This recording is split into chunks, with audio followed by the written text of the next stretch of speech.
I mean, that's why I think the GOAT debate's ridiculous. It's like if you watched Jordan in his prime, or just Jordan, he's Period. just so much better, Period. in my opinion. Yeah, I Yeah, don't think period. it's you put I mean- them together, and then you like LeBron doing this thing. You know what I mean? Like when he's on the floor, like checking to see if his act is working. I'm like, who does that, man? Who does that? I know, right? Hey, I got my son sitting out here, right? So, when I first started my podcast and everything, me and him, I was bringing in family. So me and him did one. We was doing the sports one. So I asked him, I say, who do you consider the GOAT? And he said, LeBron. And I said, who? I'm not, no. He shocked me. So I turned around, I say, are you serious? He said, yeah. I said, man, get off my podcast show. And we laughed about it. But, taking nothing away from LeBron, his accolades, his numbers, and all that, it speaks for itself. Taking nothing away.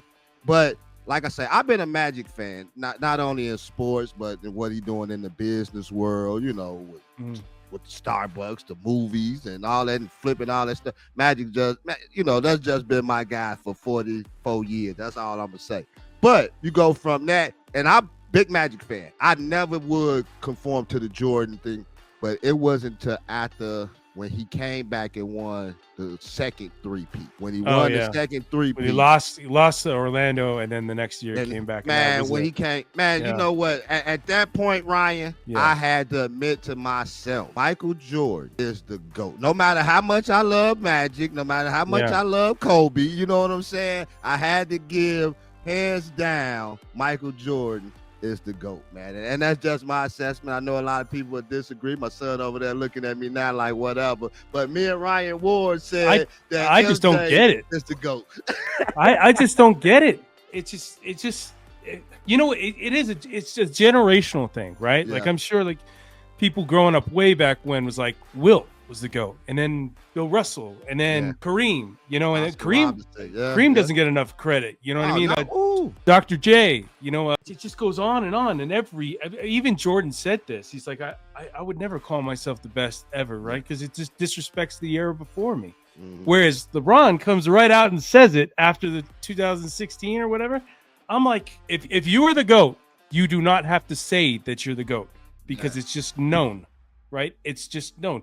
Because if you say it, you're like compensating for something, or you're saying because people won't say it, right? You're trying to get that narrative going. I never understood that. I'm like, dude, it's like an insecurity thing with him. And like I said, I think LeBron is incredible. He's one of the best ever, but he'll always be a step below Jordan and Kobe for me.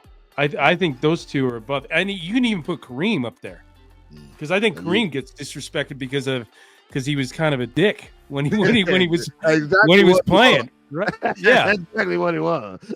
that's the only thing. And you know what? I actually interviewed him once years ago, and he was super nice to me. But I could see how you could ruffle feathers with him pretty easy.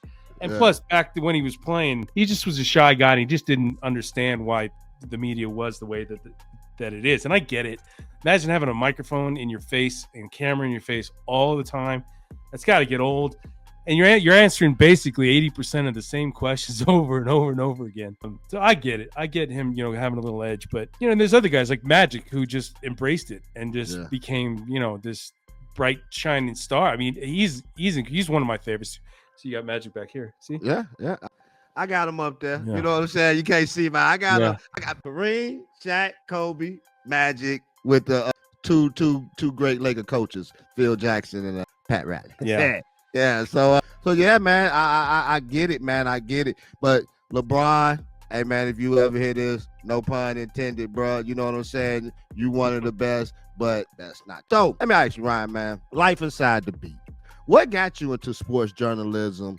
Was it always hoop, or did you find your lane with the Lakers over time? I never thought I would be a writer or do anything like that.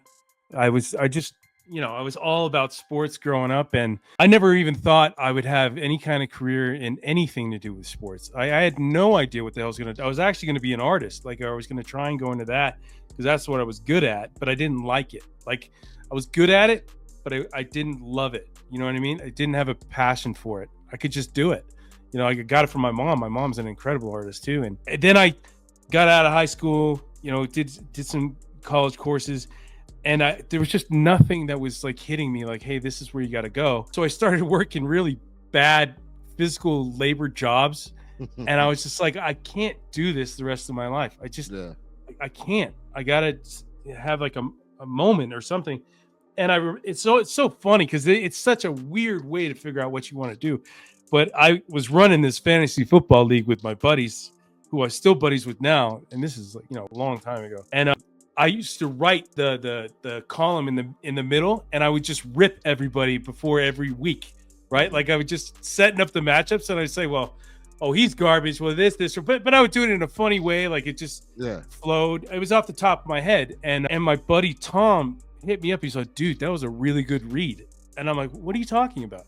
He's like, well, you just wrote. I'm like, are you serious? He's like, yeah. And then it was like a light bulb moment. I was like, well, I'm good at writing when I'm writing about something that I care about and that I love, right? And